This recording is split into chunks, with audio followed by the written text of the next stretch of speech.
Hey friends, if your computer cannot download programs and applications, then please watch this video. I will guide you through the resolution. Now it's not very difficult to resolve. I'll tell you the solution. Right click on the start button and select settings from the menu. Go to the apps tab on the list on the left hand side and select advanced apps in the right pane. There's something which says choose where to get apps and then change it to anywhere. Now you will be able to download any application to your system. If it still does not help, then just update your computer.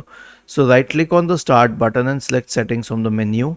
Go to the Windows Update tab and click on check for updates in the right pane. Now let me explain the cause. So the cause is that if you have selected anything else other than anywhere in that first setting, it will not allow you to download apps outside the Microsoft Store.